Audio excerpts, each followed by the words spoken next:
Welcome to HSBC Global Viewpoint, the podcast series that brings together business leaders and industry experts to explore the latest global insights, trends, and opportunities.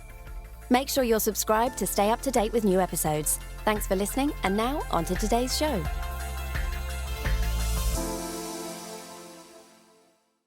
This podcast was recorded for publication on the 4th of February 2025 by HSBC Global Research. All the disclosures and disclaimers associated with it must be viewed on the link attached to your media player. And remember that you can follow us wherever you get your podcasts. Just search for the Macro Brief.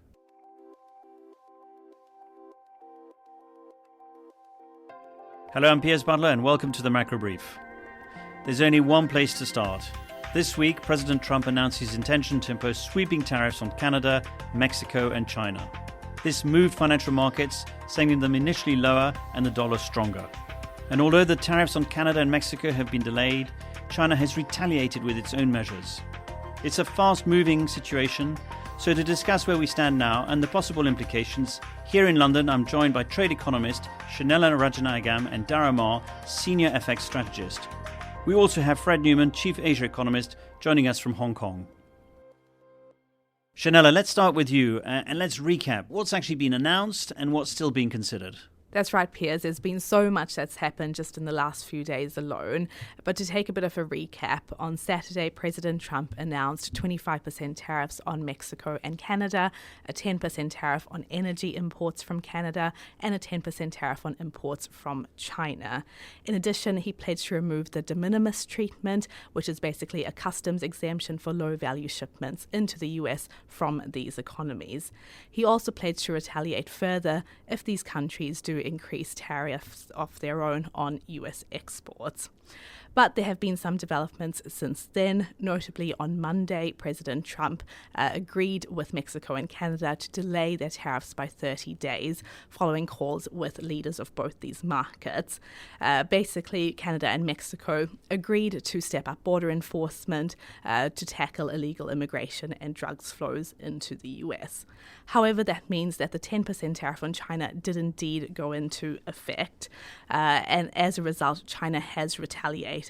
It's implemented its own tariffs, although they will only take effect on the 10th of February. It's also expanded export controls and has filed a complaint to the World Trade Organization.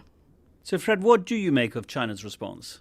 So China didn't wait long to retaliate against U.S. tariffs, and they did impose some tariffs on imports from the United States, like coal and gas, for example. They also announced some export controls on things like tungsten, for example, which China is the dominant producer globally, and that's a metal or material used in the production of missiles, for example. So it's quite critical for global supply chains. But if you look closely, probably the measures that the Chinese government imposed are less comprehensive than what the U.S. kind of did. And that might actually hint at the Chinese government still keeping the door slightly open, maybe to a negotiated solution. So the Chinese government could have hit back much more, probably, to these measures. But we're keeping out the hope that the two sides will be talking. And coming back to you, Shanella, how do we evaluate the broad economic implications and in particular the time lags associated with some of these measures? Well, it's very tricky because it really depends on what exactly takes effect and how long for. There's still a sense that because China's retaliation will only take effect on the 10th of February, that there could still be some room for negotiation. And even then, even if the tariffs do take effect, there could still be some time before the impact is actually seen in terms of consumer prices, but also the broader economic implications. In general, there was some front-loading ahead of potential US tariffs anyway, in December and January, but it remains to be seen whether companies will continue to shift their supply chains, continue to shift ordering, and how that exactly will impact on businesses, but more broadly on the macro environment. What about Europe and the UK? There hasn't really been any announcements on that. Is that likely to be next? So there haven't been any formal announcements on Europe and the UK, but President Trump has made some comments regarding imposing tariffs, perhaps on both these markets. He's particularly concerned with the trade imbalance with the European Union. The US runs a large trade deficit with the EU of over $200 billion. And so it seems to me that he will increasingly want the EU to buy more American products, perhaps energy products like oil and gas. The UK, in some sense, is a bit sheltered from this because the US actually runs a small goods trade surplus with the UK, according to American data. However, there is certainly a risk that it could also come within the purview of future US tariffs. The good thing for the UK, though, is that it already has trade negotiations opened with the US, and that could provide some form of avenue or a means of expanding bilateral cooperation and reducing any potential future duties. Dara, one area where there is no time lag is the currency markets. How has the dollar fared in all of this? And should we say that volatility is the order of the day? Volatility has been at the heart of what we've seen in the currency market. To be fair, though, I think actually the dollar's been, and the currency market has been pretty logically behaved, if you like, but volatile, right? But that's only because the headlines have been volatile and it's reacting to each nugget of information as it comes out. But if we get numbers or headlines that suggest that the US is about to impose tariffs, the dollar rallies. If we get a retreat from tariffs, the dollar sells off. So it's actually a pretty straightforward reaction function. The challenge is that's the only straightforward thing about all of this, because we keep on getting these new signals, these new bits of information, and turning the market on its head in minutes and seconds. So let's maybe step away a little bit from the sort of, as you say, headline reaction. I see three sort of main drivers at play, and how do you contend with them? Firstly, it's the continuing strength of the US economy. Secondly, it's the Fed rate-setting policy. And finally, it's the tariffs. How do you take all of those into account in getting to your foreign currency forecasts? Well, look, we're in the strong dollar camp and have been for some time. And the elements you list there are essentially all parts of the same outcome. US exceptionalism, I think, is still evident in most of the economic data we're getting out of the US, and certainly relative to what we're seeing from the Eurozone and to a lesser extent from the UK. Fed policy, we know they're on a pause. Now it's really only a question of how elongated that pause is. Again, that's supportive for the dollar. Now, tariff, of course, impacts both of those elements. If the US imposes lots of tariffs, does it act as a drag on US economic activity? Is it inflationary? These are trade-offs the Fed will have to navigate. They're not saying really what they think yet, because like us, they're waiting for clarity on actually where all of this lands.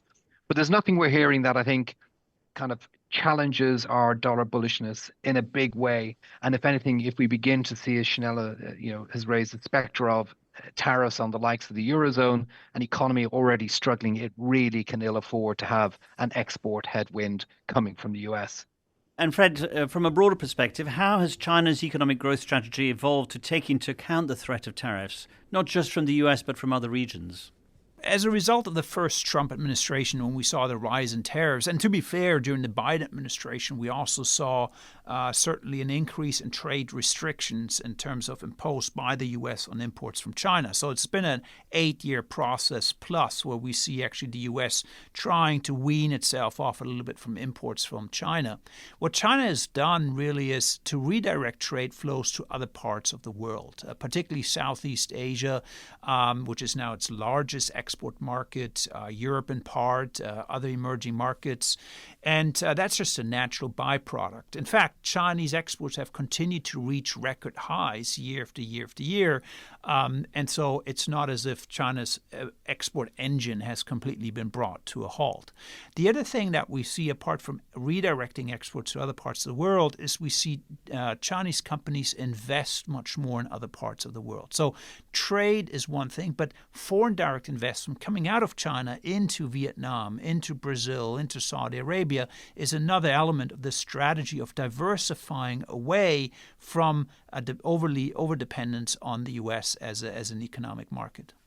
And finally, Chanella, there are these so-called trade reviews taking place and due to be completed by the 1st of April, which almost seems too far away to think about given the short-term nature of all the trade announcements. But should we be focusing on them? Well, indeed, Piers, as we've seen recently, even a day can be quite long when it comes to tariffs and especially US trade policy. But those reviews, I think, are quite important because it deals with strictly trade policy issues, whereas what we've seen recently is all about tackling non-trade issues with tariffs.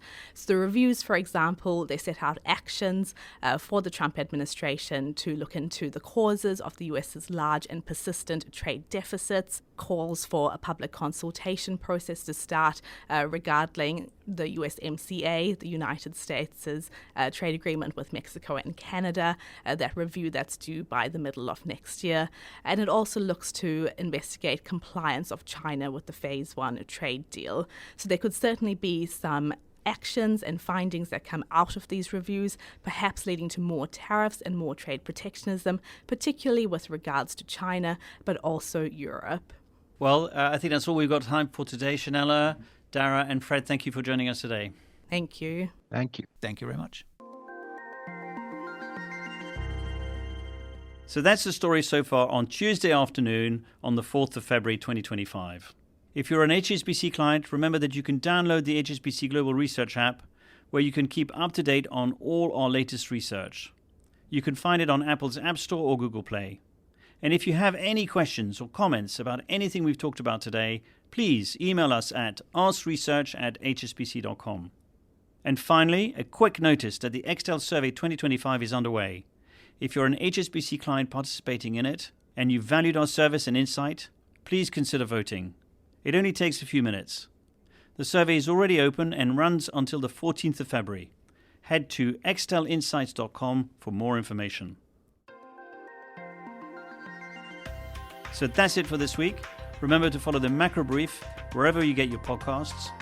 From all of us here, thanks for listening. We'll be back next week.